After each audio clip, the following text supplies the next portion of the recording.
الحمد لله رب العالمين والعاقبة للمتقين والصلاة والسلام على رسوله محمد وآله وأصحابه أجمعين.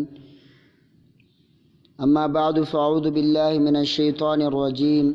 بسم الله الرحمن الرحيم.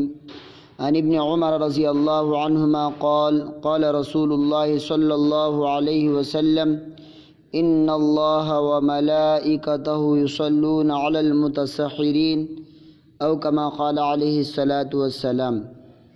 محترم سامعین کرام، برادران اسلام، عزیزان ملت اسلامیہ، دینی ماں اور بہنوں، عزیز نوجوانوں، میں آپ حضرات کے سامنے سحری کے اعتبار سے سحری کا وقت کب سے شروع ہوتا ہے،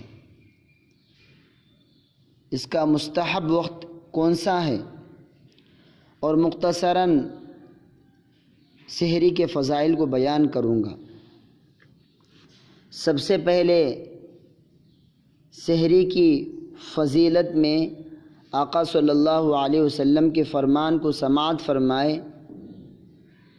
حضور صلی اللہ علیہ وسلم کے ارشاد ہے کہ خود حق تعالی شانہ اور اس کے فرشتے سحری کھانے والوں پر رحمت نازل فرماتے ہیں.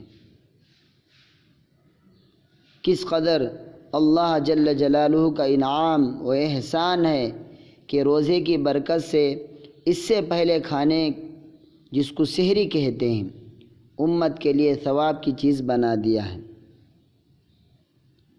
علامہ عینی رحمۃ اللہ علیہ نے 17 صحابہ سے اس کی فضیلت کی احادیث نقل کی ہے اور اس کے مستحب ہونے پر اجماع نقل کیا ہے.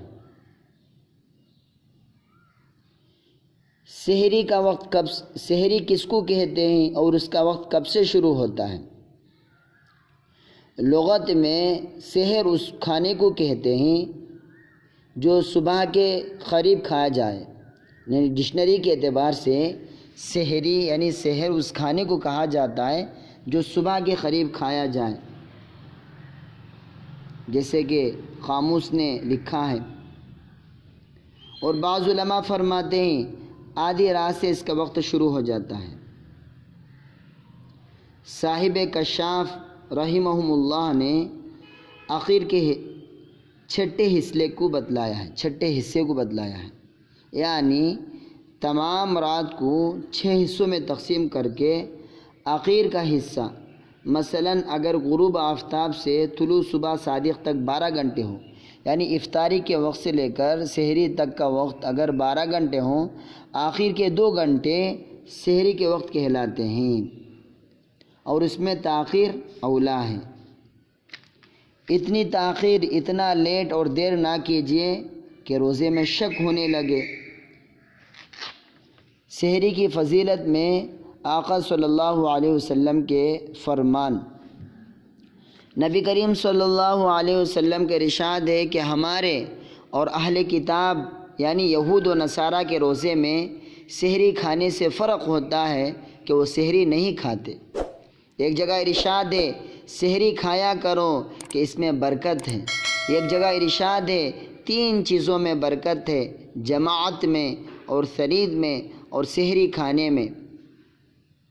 اس حدیث مبارکہ میں جماعت سے عام مراد ہے، یعنی نماز کی جماعت بھی مراد ہو سکتی.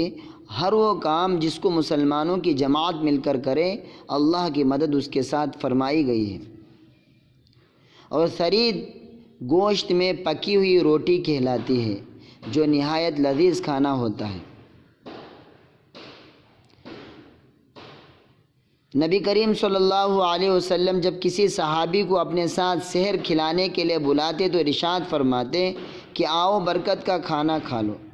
ایک حدیث میں ارشاد ہے سحری کھا کر روزے پر قوت حاصل کرو اور دوپہر کو سو کر آخر شب کے اٹھنے پر مدد چاہا کرو.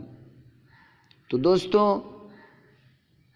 یہ تھی جو میں مختصراً آپ حضرات کے سامنے سحری کے فضائل اور اس کا وقت پیش کیا ہے کہ اللہ تعالی ہم سب کو عمل کی توفیق عطا فرمائے اور اس نعمت اور اس برکت کے کھانے کو ہم سب کو کھانے اور اس کی غنیمت سمجھنے کی توفیق عطا فرمائے۔ السلام علیکم ورحمۃ اللہ وبرکاتہ۔